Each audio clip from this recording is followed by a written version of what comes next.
Hey guys,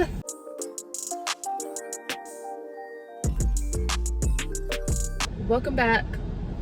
So I am here to update you guys on pregnancy weeks 27 through 32. I'm in my 32nd week of pregnancy right now. Isn't that crazy? Like, how did that go by so fast?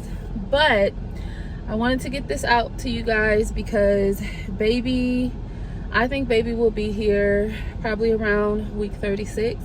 I'm thinking I have about 4 to 6 weeks left. I don't think I'm gonna make it into my scheduled C-section date. If you're new here, I've had I have 5 kiddos, 5 girls. I have a little boy on the way. I've had 2 vaginal births and 3 C-sections. The 3 C-sections that I've had have all been precautionary, no emergency C-sections or anything, but my second baby has shoulder dystocia, so we do it for precautionary reasons. I also have diabetes, which I've mentioned in some of my other pregnancy update videos. So we watch baby's growth every week, and we do my C-sections at 39 weeks. Now my goal last pregnancy was to labor at home for as long as possible, hopefully be in full active labor, and then I could go into the hospital and possibly have a vaginal birth if everything was looking okay and I was in active labor. It didn't happen. I think it's called prodromal. I'll make sure to put it up here or something, but we'll call it prodromal right now because I don't know if that's correct or not. But prodromal labor, where basically your body is going in and out of labor. The definition isn't really a good definition because it's not false labor. It is in fact true contractions. It is causing the cervix to start to dilate, but then your body stops. And because I've had 3 C-sections, my doctor was very concerned about uterine rupture because my uterine line is wall. I'm sorry, not line. I'm looking at this car up here. Sorry about that. I'm looking at this car up here. What's going on? Okay guys, I'm so sorry. My phone started to go crazy, as you probably heard. I record on my phone because one of my sweet babies broke the lens on my camera, so I record on my phone for now until I get that fixed, which if you vlog then you know these cameras are not cheap, and the repairs can be almost just as much as what you paid for the camera, so that ain't in the budget at this point. So y'all get phone recordings, but I have an iPhone, so I feel like the quality is there. I can take these out now. Anyways, like I was saying, that was my plan last pregnancy, but then I went into prodromal labor and we didn't want to risk anything, so I think that started at 34 weeks, and finally at 36 weeks my doctor was just like, we can't keep doing this. So I went ahead and had a C-section. But anyhow, so for this pregnancy, we are going ahead and we're going to schedule the C-section again. This is not ideal for the hospital that I'm delivering at or my doctor, especially now that this will be my 4th C-section. But I do again plan to labor at home as long as possible, and hopefully I know my body well enough to know when it's about time to push and I can go in and have a vaginal birth. I am in the medical field. I'm not a doctor, but I am in the medical field, so I am well aware of how to take my vitals, how to check on baby's heartbeat. I have an at-home Doppler, so I will have everything I need there at the house to be able to monitor my vitals and baby's vitals. And if anything starts to go south, I live right across the street from the hospital. So yeah, that's that. But jumping into this 3rd trimester, I'm gonna update in this video weeks 27, 28, 29, 30, 31, and now 32. I'm not gonna go week by week because so much was going on that I was not recording a detailed list of the things that happened, but I'm just gonna tell you what has happened. So starting at 27, 28 weeks, I started having issues. What happened? Okay, so 27 weeks I caught a cold, right? And it took me forever. I might have caught that cold at like 26 weeks, but it took me forever to get over it. I had C19 in January, and it seems like I was still in my first trimester of pregnancy, and it seems like ever since I caught that, any little sickness that I get lingers really bad. 27 weeks, I started to have preterm labor symptoms, which scared the crap out of me. This is the earliest I've ever experienced them. So I went into the hospital. They monitored me for a while, and it turned out that I had my very first ever, not just in pregnancy, ever, had my very first UTI. When you have a UTI in pregnancy, that can cause preterm labor-like symptoms. They put me on a antibiotic to clear that up. On top of that, like I said, I had already been battling a really bad cold for the last 2 to 3 weeks before that. So because of that, my doctor was just like, you work in the emergency room, you have diabetes, you're constantly exposed to different illnesses. And this was the week, 27 weeks, maybe around 25 to 26 weeks along is when we started to see an increase in COVID cases and an unknown virus that all the babies were catching. I was just exposed to so much in that ER. My doctor was just like, we're done. You're done working. We're not gonna do this. It's just gonna continue. It's just gonna keep causing issues with diabetes. Everything is just gonna linger. I want you to stop working. So wasn't mad about that. I was already really tired, but I was trying to push it until 32 weeks, which is where I am now. But she took me off of work, so fine. She took me off. My family and I went on a vacation not far from here. We went to Crystal Beach, Texas. That's out near Galveston. And we just chilled out there for about 4 days. It was a nice reset.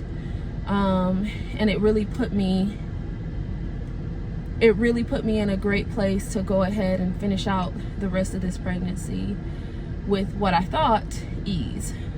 Go on the vacation, come home. So now we're in week 28, and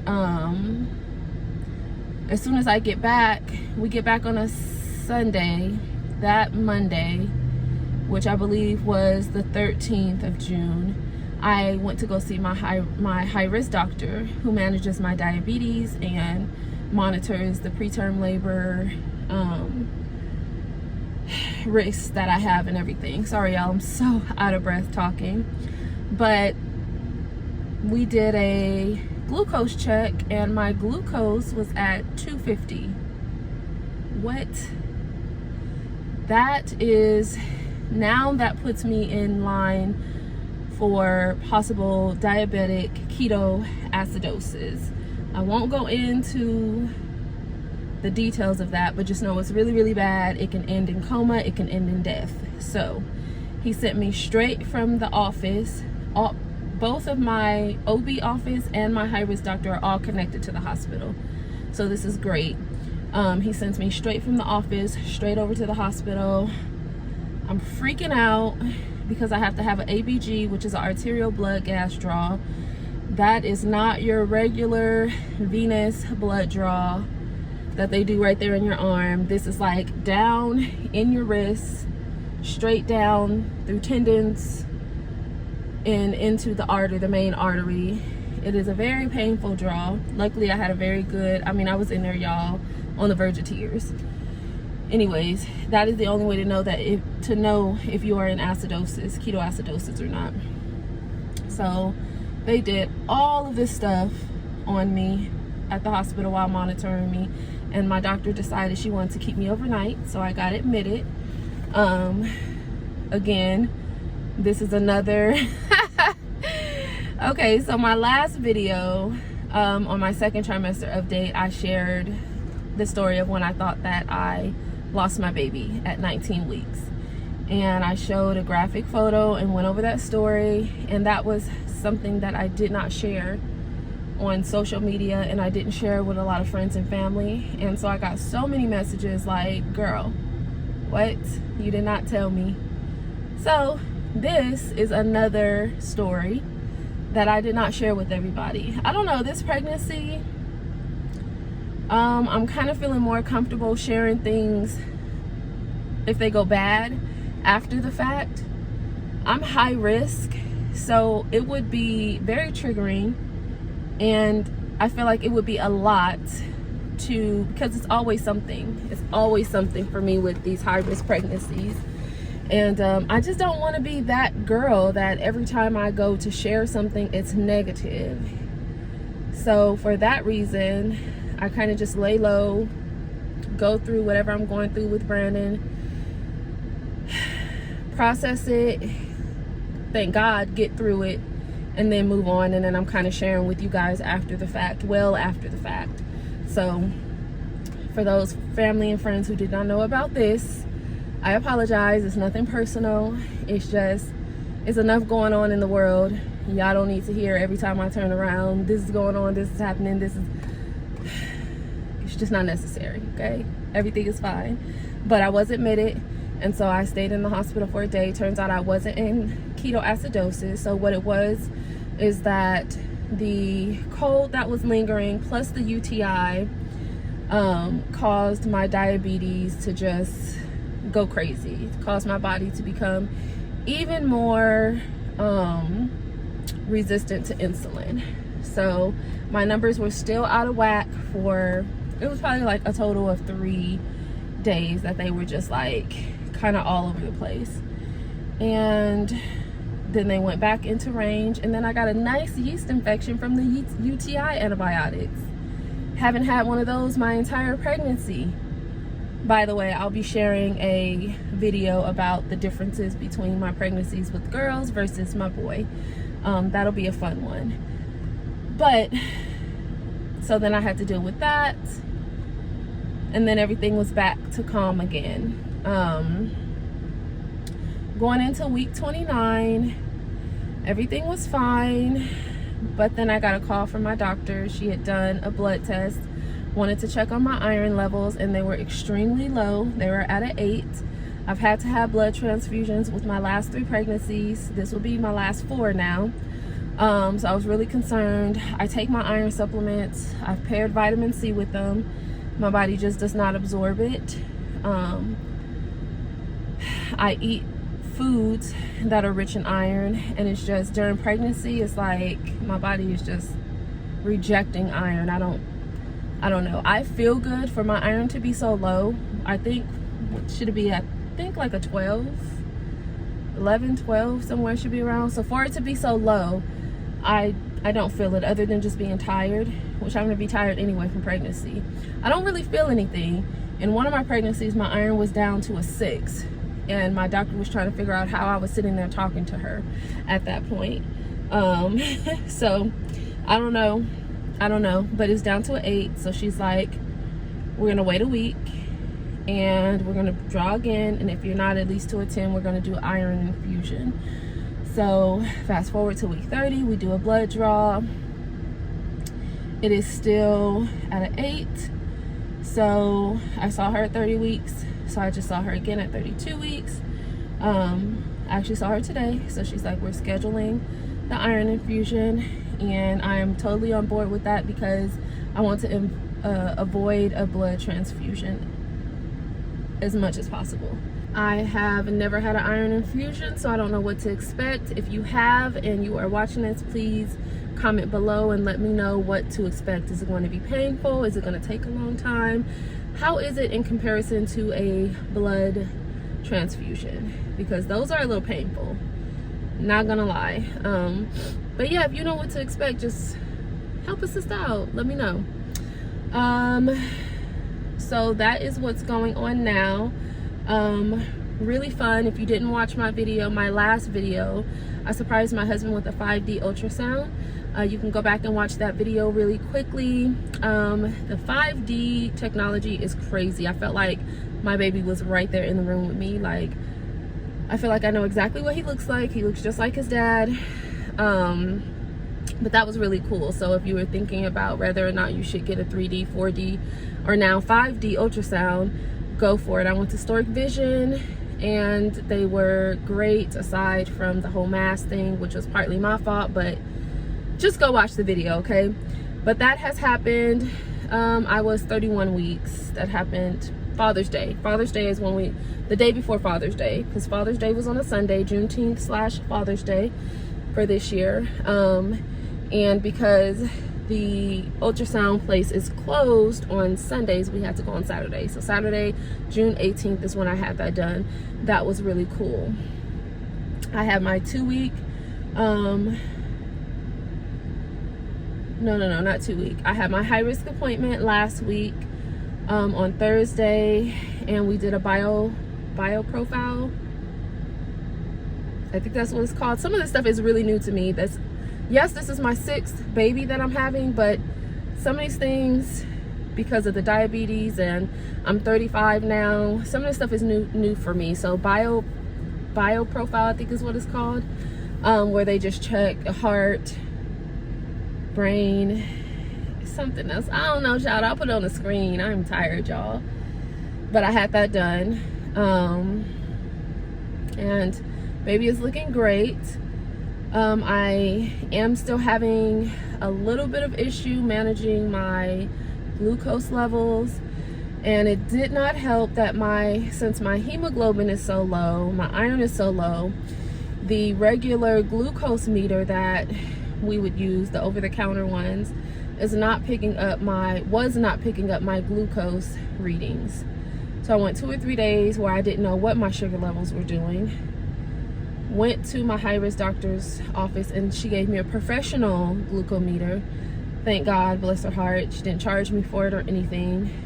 So I'm here at the pharmacy actually now, waiting for those strips and praying that my insurance covers them, because they are very, very expensive, like over $100 for one bottle. But so I actually saw my OB today, and we are working to expedite my appointment for my iron infusion, because it's just ridiculous at this point. Everything is just jacking up my diabetes management, and I'm so ready for all of this to be done, and for me to have my baby safely in my arms, and for my body to go back to normal. Praying that I don't have to deal with the diabetes. I'm classified as type 2 diabetes because my sugars go out of whack during my pregnancy, around 10 weeks of pregnancy. So due to that, they cannot call it gestational diabetes, but my sugars do go back to normal right after I have baby. So classified as type 2.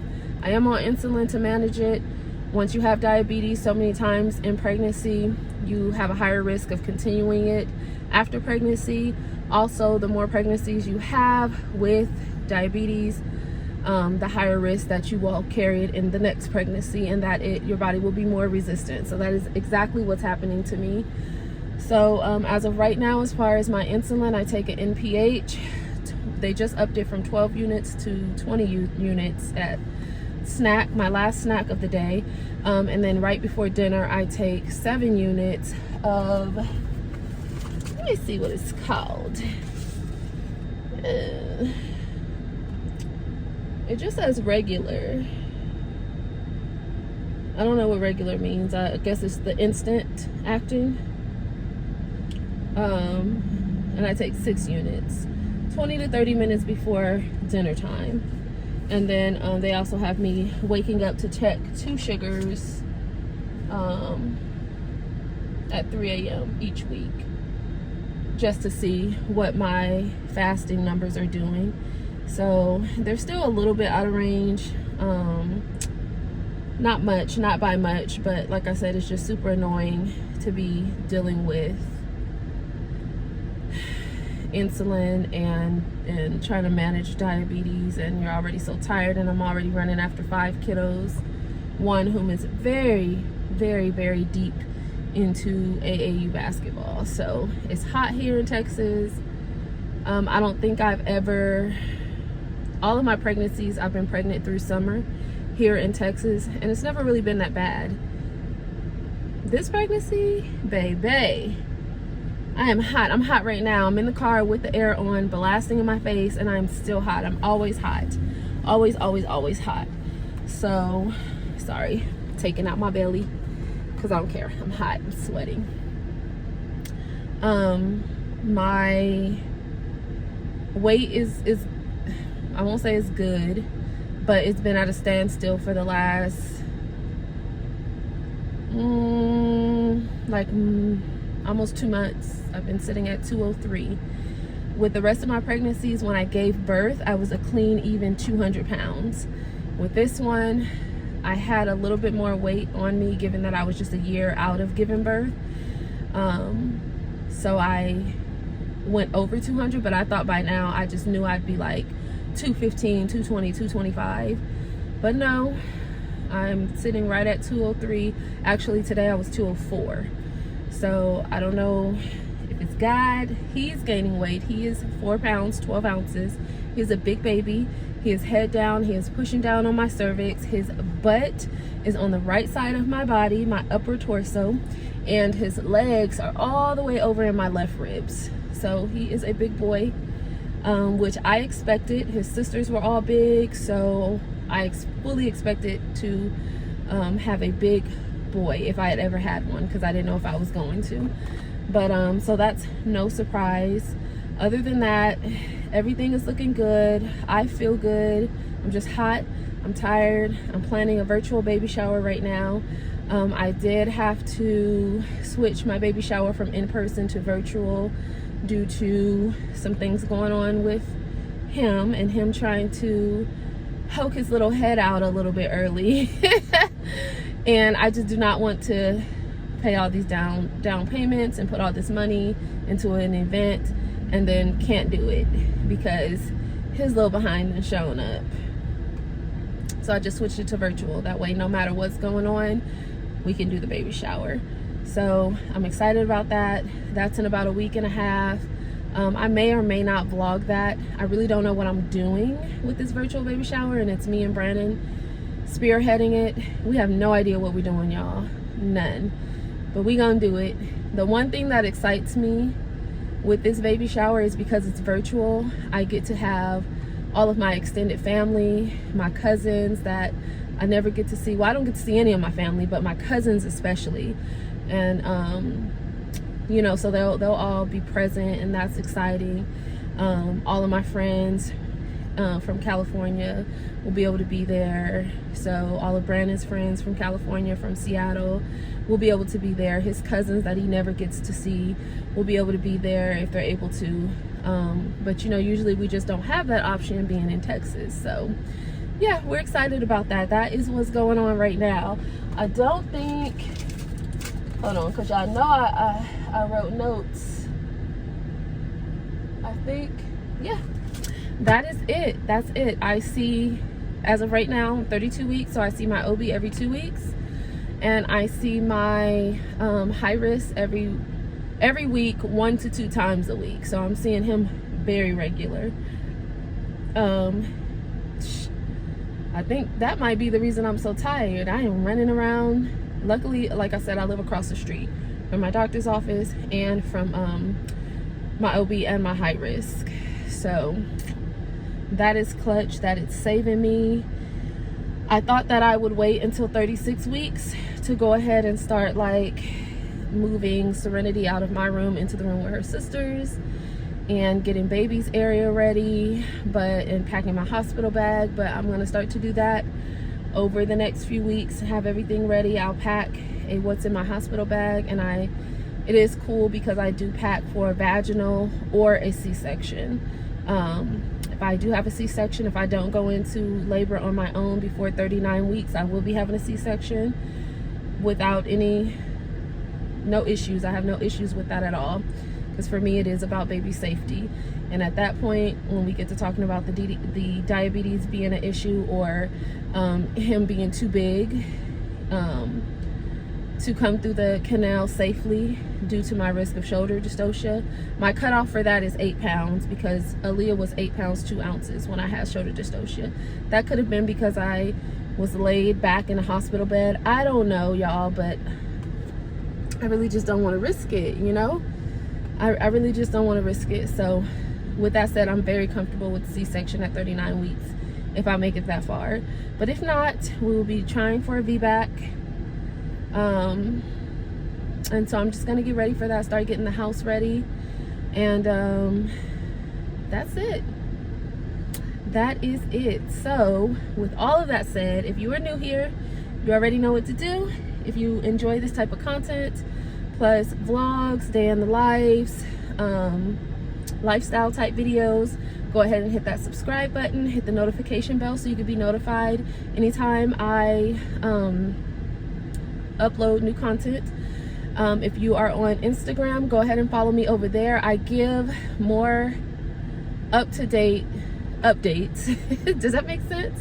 Up-to-date updates there on my stories, especially. Like tomorrow I'll be showing my sonogram photo of how he is pressed against my cervix right now, if I can get it from my high-risk sonogram tech tomorrow. So I'll be sharing, like, you know, I share that stuff on Instagram, so you get more updates there in real time versus waiting for videos to come out, because right now I'm a slowpoke at getting these videos out, just because it takes so much to create a video, edit a video, and get it out. So you're probably gonna start seeing more raw videos too, unedited. This one will probably be unedited. I have to edit a few things out because people was acting crazy in front of me, but yeah, because I'm so tired. So yes, follow me on Instagram, ARELATABLEMAMA. I will put that up here. Don't forget to subscribe, hit that notification bell if you're already a follower, a subscriber. Thank you so much for your support. I hope that in everything that I share, I am helping somebody out there through their journey or prepare for their journey. And with that said, I'm gonna end this here, and I will see you guys in the next one.